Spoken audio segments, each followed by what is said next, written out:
help solve more than a few cases looking at someone's language. This case is just so unusual and so different than other cases we've seen, especially because almost 3 months later, it remains unsolved.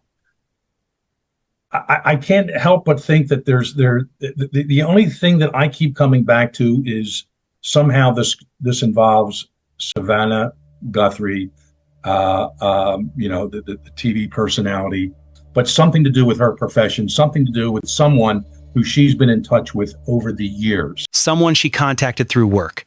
90 days later, there is no suspect, no remains, and zero logical answers. No theory stands up. Detectives processed over 30,000 tips, yet the entire investigation has ground to a halt. Despite a reward exceeding $1.2 million, no credible lead has surfaced, and by every objective standard today, this probe has slammed into a wall. But on April 30th, two legendary criminal profilers from the Bureau, legendary FBI veterans, sat down with Brian Entin, and their assessment did more than offer a new theory. It dismantled the very narrative that propelled the case since day one, because these experts believe everyone is looking at this backwards. Nancy Guthrie was never the actual target. If you are new to the channel, welcome to American Case File. We reconstruct the final hours before tragedy strikes. For those of you who have been following this active investigation, what you are about to hear is the most critical development to date, so ensure you stay until the end. Throughout the last 3 months, the primary theory dominating the public discourse has been centered entirely on money, specifically finance. The Bitcoin ransom demands and the series of missed deadlines both suggested a clear extortion motive. Surveillance footage further supported this, showing a man moving with precise control while carrying a heavy tactical backpack. His gloves and methodical pace suggested a plan built for a specific outcome, which most assumed was a payout: cash.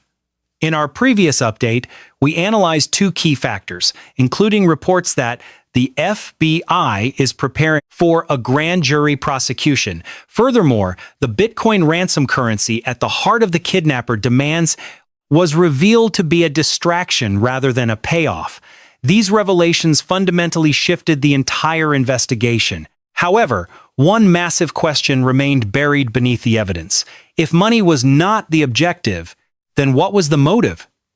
We finally have an answer, and it did not emerge from a digital money trail. This breakthrough came from the hard science of human behavior, specifically from two legendary veterans of the FBI. These men spent decades dissecting how violent attackers think and act before they can be neutralized. During the early days of the Behavioral Science Unit, now known as the BAU, the first generation of profilers interrogated 38 convicted serial killers. They strategically waited for a specific window of time to pass before engaging them, specifically once the reality set in that they would rot in a prison cell forever. At that stage, having lost all autonomy over their fate, these violent criminals often began to feel a profound sense that they were destined to die in total obscurity. Profilers exploited this fear by manipulating the inmate's massive ego. Agents would stroke their vanity, claiming they wanted to learn from their expertise, which convinced these offenders to sit for extensive interviews with the Behavioral Science Unit. Over time, these anecdotal conversations evolved into rigorous empirical studies. While the early sessions were informal, by the time I joined the BAU, we established a strict forensic protocol involving roughly 840 specific questions that we asked every serial offender. These standardized interviews were conducted with every cooperating subject, covering every single atrocity they had ever committed. Many times, cooperation was secured through psychological ego stroking. In other instances, investigators leveraged legal pressure. Profilers convinced prosecutors and judges to mandate these interviews, often using them as a vital tactical bargaining chip to remove the death penalty from consideration.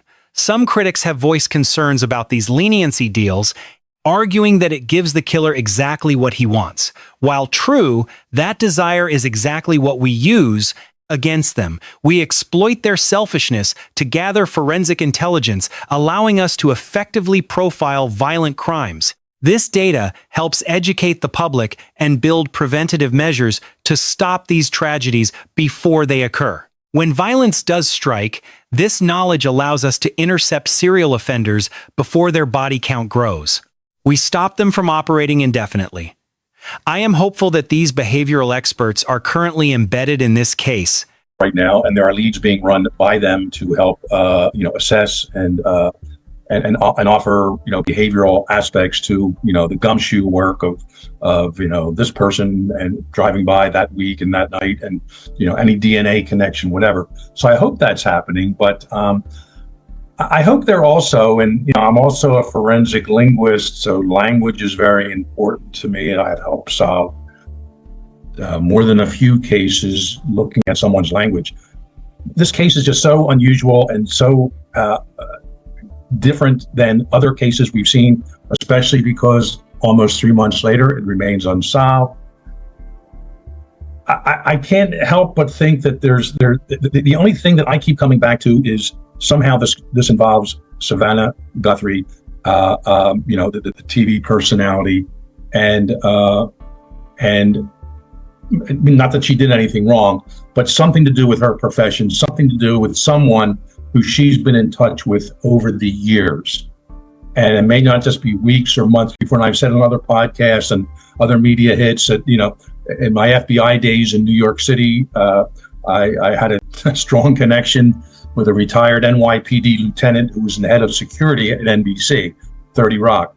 And I was up there once a month with cases involving various of their personnel, mostly women who were getting all kinds of, back then it was mostly letters in the mail or strange phone calls. I can't believe that over the years, Savannah hasn't been receiving these types of emails, social media, whatever. And I'm hoping the behavioralists, as well as the investigators themselves, are looking into every odd and effusive and fan-loving email that she received going back 5 years at least. And then, of course, after her mother comes on the show, would certain emails from certain people come up, consistently, we love your mom, or why do you bring your mom on? I think the answer to this case will lie somewhere in there. Other people talk about cartels and forced entries for purposes of burglary, robbery. I don't think it's that. This has something to do with Savannah on a stalking type scenario. And that's why this is so out of the ordinary in terms of not having been solved, because a lot of the usual causation factors for these types of abductions, seemingly it wasn't a kidnapping for profit. I said that almost from the very first day, that it has to do something with Savannah. Again, I'm being very careful here, not that she had anything to do with it herself or her family, but there's some stalker, someone out there that couldn't get close to her, so he did the next best thing, and translate that however you choose to, and went after her mother. And therein, I think, will lie the answer, and therein will the behavioralists can best help. Show me a couple emails in a row from someone, even over the course of a few years, and let's focus on that person and find out where they were, in early February of this year. Do you think, Jim, that the whole ransom part of this is real, or could it be a cover-up for something else? I never was convinced the ransom request was real. I don't think it was a cover-up. I think it was opportunists taking advantage of a situation, from a very wealthy woman, or certainly through Savannah, said, hey, quick, let's get some money. We have this Bitcoin account already set up. We have these anonymized, emails we can put out. Let's send it off. If this was a true kidnapping, they would have left some kind of a communication on the site that night. Now, unless law enforcement's hiding something from all of us, and boy, it's a well-kept secret if that's the case, this seems to be personal more than professional. This seems to be need-driven behavior more than a financial benefit to the part of the person. And maybe it didn't go well. Maybe she died right away. or within hours. Who knows? The blood, of course, on the front step. Maybe it wasn't supposed to go that way, but nonetheless, the plan after the fact didn't go how it should have. But I think I would love to read those ransom notes as a linguist and a profiler. Ray and I have talked about this on our Cold Red podcast. But we don't have access to those. But I never saw this as a kidnapping and abduction, and I think more for psychological, need-driven, emotionality-related reasons is the factor behind why the mother was taken.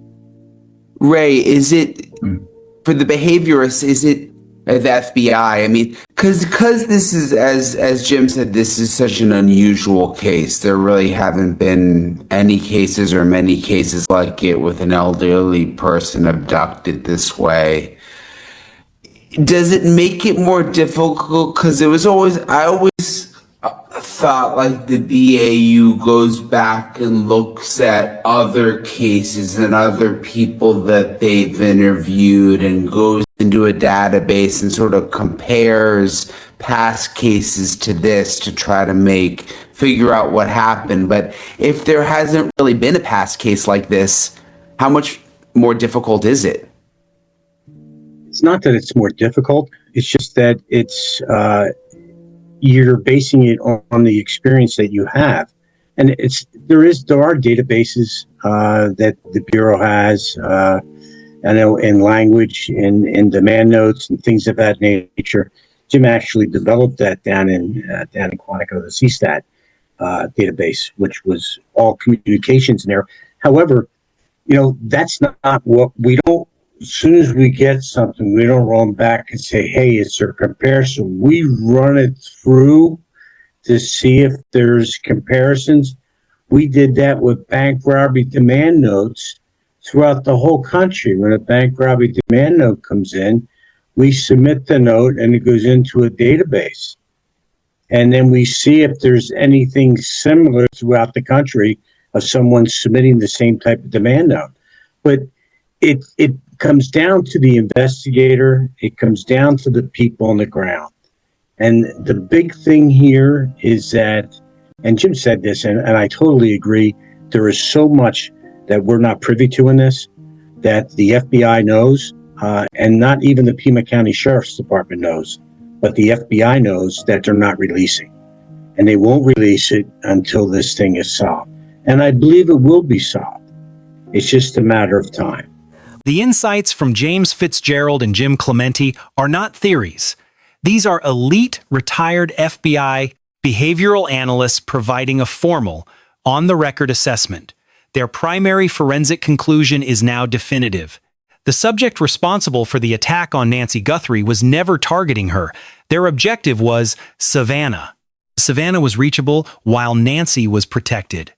Profiler Raymond Carr provided a critical layer of psychological context to this investigation. He confirmed the perpetrator did not act on impulse. The behavioral cycle began much earlier through subtle, invisible actions. He identified a clear stalking progression that intensified over months, shifting from surveillance to contact attempts, then moving toward more violent behavior, culminating on January 31st. Consequently, the true timeline of this offense does not start with a home invasion. It began years ago with red flags that went completely unnoticed. The threat had not yet turned physical. Fitzgerald highlighted one key detail supporting this forensic framework. No ransom demand was left at the crime scene when Nancy vanished. Consider the implications. If you enter a residence to extort money, a note is mandatory. That initiates the criminal transaction and establishes the necessary channel for communication. But the scene was empty. The letters that surfaced later, according to Fitzgerald, were not authored by the suspect. They were sent by opportunists who recognized a major disappearance involving a celebrity and injected themselves into the investigation. The real kidnapper had zero interest in crypto transactions or hard deadlines. Their motivation was entirely different, a motive that cannot be stored in a digital wallet. The central question of this homicide investigation is no longer about financial gain. It focuses on who harbored a long-term fixation on Savannah. That obsession eventually led them to her mother's doorstep. Before analyzing the profile, we must address the crypto trail, which reinforces the expert analysis. The Guthrie family were under the impression they had identified a method to track the digital address used for the demands. It failed. The FBI deployed massive resources to identify the specific email account behind those anonymous messages. The search was unsuccessful. Harvey Levin confirmed the forensic trail has officially gone cold. That is a vital detail to emphasize. Over the weekend, Savannah Guthrie and her relatives agreed to provide the funds. That occurred on Saturday, which effectively started the countdown clock. We have now officially exceeded the Playmound 12-hour window. Currently, that Bitcoin wallet remains empty. For those unfamiliar with the complex mechanics of digital currency or crypto accounts, can you provide some forensic context on how these transactions function? Just a little. I am no specialist, but the public ledger allows us to monitor deposits if the link is known. The recipient, however, remains anonymous. Pinpointing the individual behind the wallet is almost impossible to achieve through standard tracing. That is why criminals prefer Bitcoin. Naturally, there is always a possibility of secondary accounts or direct private contact. We lack that data. Currently, there is no evidence suggesting that scenario took place. The suspect does not appear to be engaging directly with law enforcement or the Guthrie family. Instead, they are communicating through the media and our network. You possess a stronger clinical intuition than most experts in both the media and criminal justice fields. What is your assessment of the actual situation? I am choosing my words carefully because I cannot disclose the full picture. There are specific theories I am considering that I am hesitant to speak this aloud because confirming such a theory without proof would trigger massive legal and personal fallout. Everyone has a theory right now, myself included, and frankly, this entire ransom demand seems calculated to mislead investigators. If an individual went to such extreme lengths to simulate a high-stakes kidnapping for money, one question remains paramount. Why did it never happen? Look closer at what this failed trail actually tells us. The person sending those notes possessed a sophisticated understanding of digital anonymity, suggesting a level of planning that negates any impulse. We are not looking at a panicked amateur who made a split-second decision and grabbed whatever weapon was nearby. This individual calculated the long-term fallout of their actions, preparing meticulously for the investigation that would inevitably follow the crime.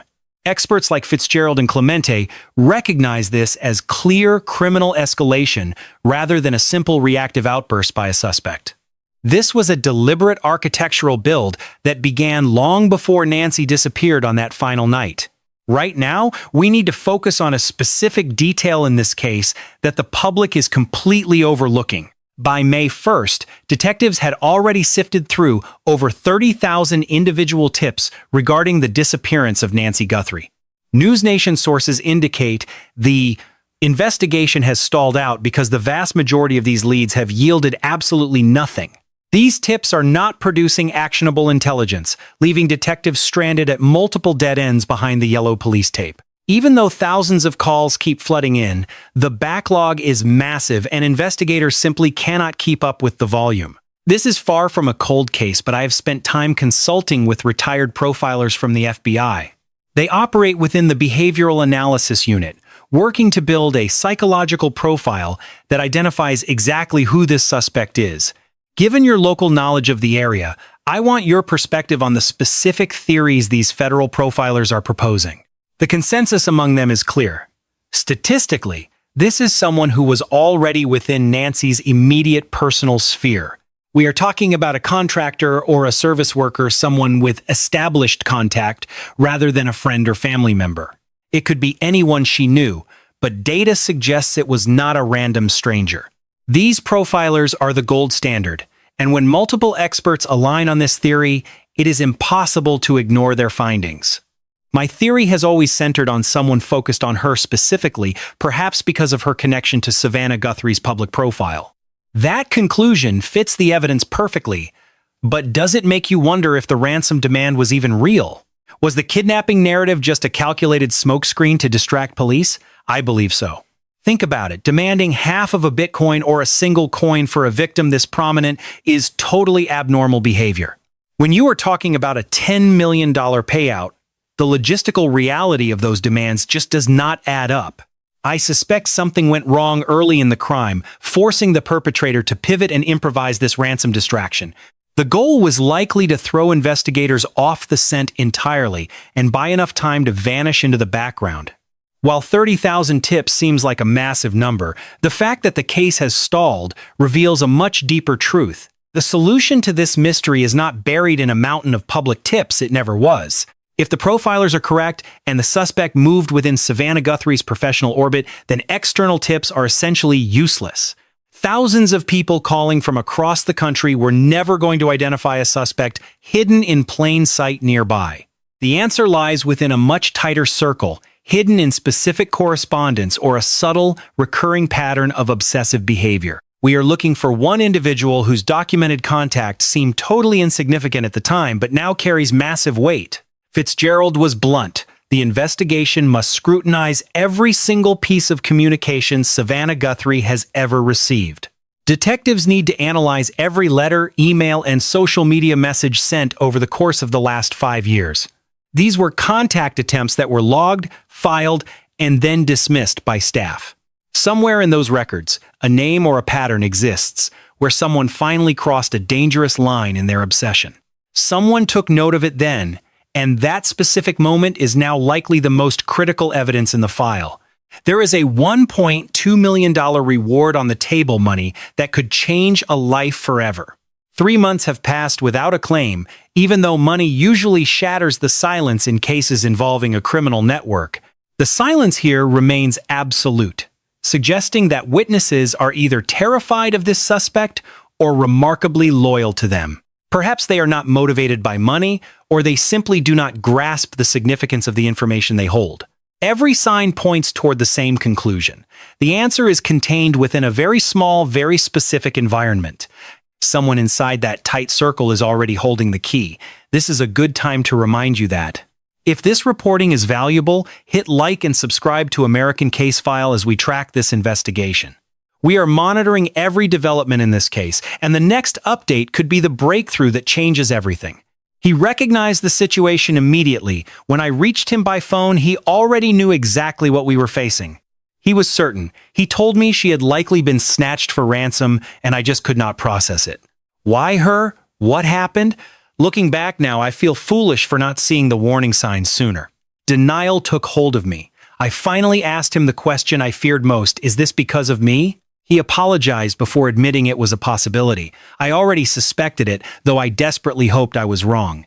The truth is, we are still completely in the dark. We have no answers. We know absolutely nothing yet. I keep wondering if they targeted her simply because she is my mother, or if someone assumed something more.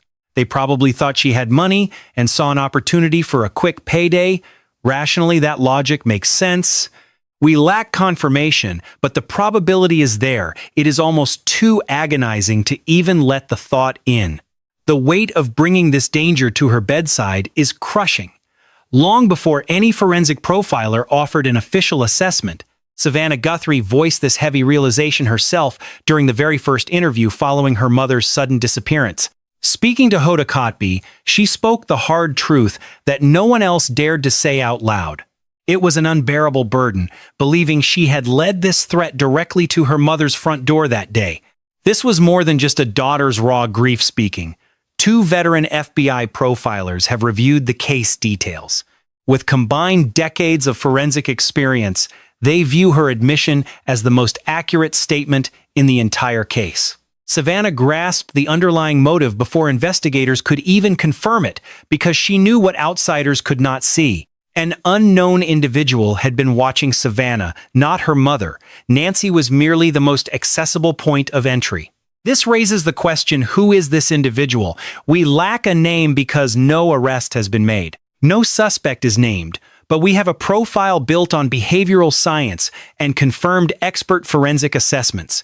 The existing evidence trail suggests this is no career criminal. The behavioral patterns do not indicate a typical thief. This was not an opportunistic crime. Instead, the primary driver appears to be a deeply rooted psychological obsession. It was a fixation that intensified over time, eventually crossing the line from dark thoughts into direct physical action. Carr detailed the escalation curve. It begins with distant observation before moving toward attempts to establish a forced connection. After testing boundaries, a critical decision is made at a point on that curve. The passive watcher becomes active. The distant observer turns direct. For the suspect to know Nancy's home and routine, there had to be exposure. This did not require face-to-face contact, but rather a sustained, intense focus on Savannah's very public life. They watched long enough to map the private world underneath, identifying her mother's location and daily rhythms with precision. That level of tactical knowledge is not found in a search engine. It results from a sustained, deliberate study. Former FBI Assistant Director John Miller suggests the perpetrator is likely local, possessing specific knowledge of the Tucson area. They understand Nancy's living conditions. Local familiarity, behavioral escalation, and psychological motives are all clear indicators in this case. The target was chosen for her connections, not her assets. These observations are not just random scattered details. They are consistent forensic data points converging on a specific profile of an individual within a tight geographic proximity. Consider the man captured on Nancy's security camera. He moved with a level of measured and deliberate control. Despite his controlled movements, profilers Clemente and Fitzgerald do not believe this man is the actual architect here. He looks like a man executing another person's plan. His calm is real, but the precision is forced. Small inconsistencies in his behavior suggest he was not the one thinking 10 steps ahead during the crime. He was simply following a predetermined sequence of steps. This implies a second, hidden layer behind the camera lens. There is a mastermind who planned the abduction, identified the primary target, and meticulously studied the physical environment. They set this entire plot in motion. This person likely never appeared on a single security camera at all. The investigation has a new direction that was missing after April 30th. Detectives are no longer just following leads. The financial trail ended in a cold digital wallet, so investigators are now following a behavioral one instead. 5 years of past correspondence are being reviewed against the profile. Previously dismissed contact attempts are being re-examined. Detectives are now asking a very different question about those encounters. Focus. It isn't just about whether they are dangerous, it's whether they are the one. On May 6th, the CW is broadcasting a national special regarding this case. That airing will trigger a massive surge of public scrutiny into Nancy Guthrie's disappearance. New scrutiny creates friction, and friction breaks people who know the dark truth. It forces the hand of the perpetrator, and in high-stakes investigations, intense pressure forces fatal mistakes. A conversation heard by the wrong ears, or a behavioral shift that an associate finally stops ignoring. One forensic detail links to another until the entire timeline finally makes sense. The window for justice is open. That reward money is still available. Those who hold the truth, whether they suspect it yet or not, are still out there. If this footage triggers a memory of a specific person whose actions suddenly changed, you need to speak up. Anyone with a strange obsession with Savannah Guthrie, or a person whose movements felt suspicious lately. Since January 31st, the Pima County Sheriff has needed your input. Submit your tips to them directly. You can also contact the FBI at tips.fbi.gov. Currently, the bounty sits at over $1.2 million, waiting for a claimant. That cash serves one purpose: a single witness, connecting a single fact to the truth. If you know something, come forward now. 3 months ago, Nancy Guthrie finished a family meal and headed home. She never reached church. Her phone sat on the counter. Her home was undisturbed. But in the blacked-out hours, an intruder breached her sanctuary following a plan that had likely been brewing for many months. Experienced FBI profilers argue Nancy was never the goal. The target was her high-profile daughter. Nancy lived a quiet, private life away from the cameras, making her the vulnerable point of entry. The central mystery is whether Nancy Guthrie had actually encountered this individual in her daily life. Did she recognize a face? Did she realize in those final seconds that this was a targeted attack? This was likely a familiar presence. Detectives are convinced the answers are hiding in plain sight. The proof is documented. It is buried in a digital file, a text message, or a memory. When the break occurs and profilers expect it, it will not feel like some shocking, sudden revelation. It will feel like a fact that was always there, waiting for light. Nancy Guthrie has been gone 3 months. The investigation is active. The $1 million reward remains. Every day of silence makes the truth much heavier. If this breakdown provided new clarity on the case, subscribe to American Case File right now. Our reporting is strictly evidence-based, relying on verified sources and hard facts. We do not speculate. We will be here the moment the next major development breaks, and considering the evidence, that day is very close.